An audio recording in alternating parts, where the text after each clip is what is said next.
Bonjour, chers élèves. Une nouvelle séance de lecture. Le maître chat ou le chat botté, c'est un conte de Charles Perrault que nous allons étudier aujourd'hui. Nos objectifs,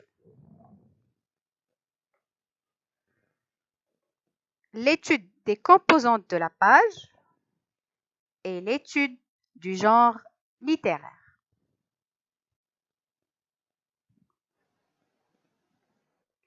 Alors, observez l'image, c'est la page 13 de votre manuel Jardin des lettres. Alors, qu'est-ce que vous voyez sur cette page ou quelles sont les composantes de cette page? Alors, je vous laisse un petit moment d'observation.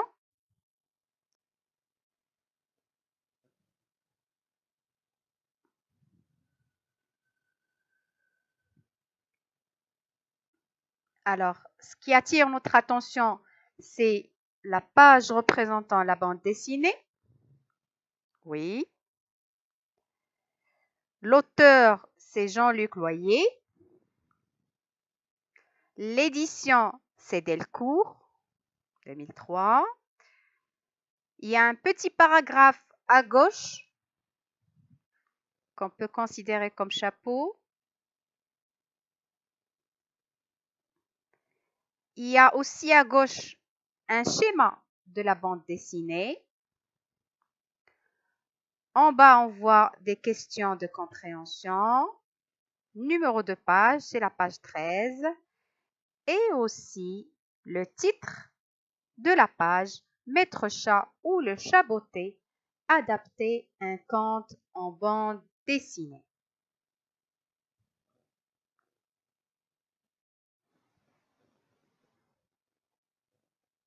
Commençons par lire le texte à gauche. De nombreux récits ont été adaptés en bande dessinée. Les images et les dialogues permettent de raconter les histoires de façon un peu différente et d'insister sur certains détails. Tu vas découvrir ici un conte de Charles Perrault, Le maître chat ou le chat botté, et travailler sur son adaptation en bande dessinée. C'est un conte que vous connaissez très bien, Le chat botté, qu'on a vu dans une séance de lecture où on étudiait le conte. D'accord? On l'a vu sous forme de texte. Ici, on l'a réinventé, on l'a réécrit sous forme d'une bande dessinée. On voit bien des illustrations et les paroles. Alors, un discours direct des personnages. D'accord? C'est pas comme le texte qu'on a déjà vu avant.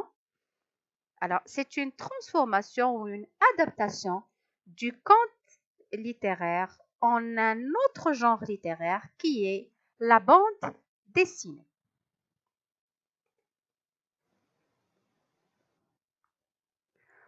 Observons le schéma qu'on a à gauche de la bande dessinée. Alors, on a la lettre A que vous voyez à droite en haut. Ça représente les planches de la bande dessinée. D'accord? C'est un encadrement de la page tout entière.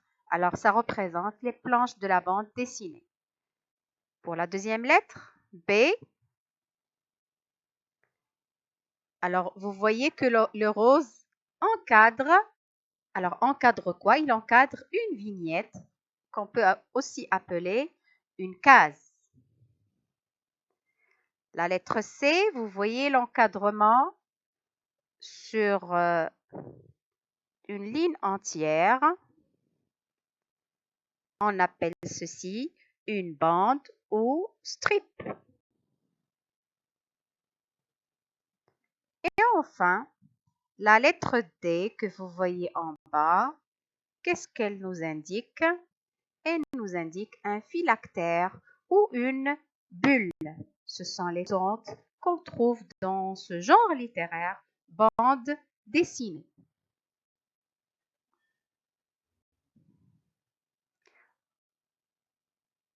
Voilà Alors, voyons maintenant une petite définition de ce genre littéraire, qui est la bande dessinée. Alors, la bande dessinée est un genre littéraire qui croise à la fois les arts du langage et les arts visuels, c'est-à-dire on voit des textes qui sont écrits, des discours des personnages, et on voit aussi des images. Alors, un croisement de deux arts, un art du langage et l'art visuel. Aussi, la bande dessinée, elle est considérée comme étant le neuvième art, tout comme le cinéma et le théâtre.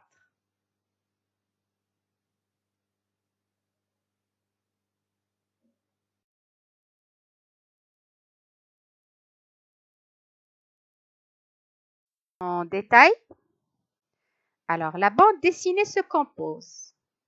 Elle se compose d'une planche. Alors c'est quoi la planche? C'est une page entière de la bande dessinée. Elle est composée de plusieurs bandes. Aussi, la bande dessinée se compose d'une vignette qu'on appelle aussi une case. C'est l'image d'une bande dessinée délimitée par un cadre.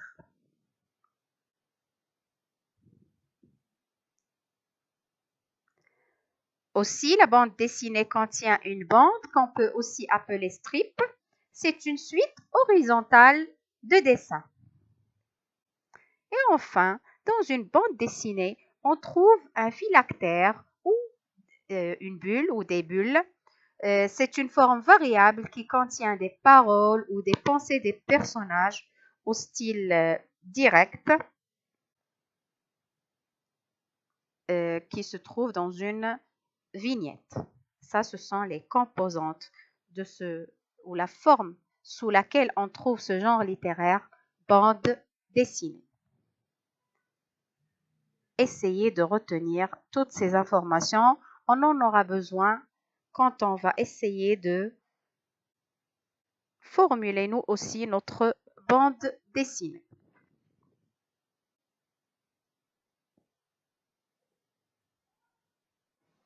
C'est la fin de cette séance. Je vous remercie pour votre attention.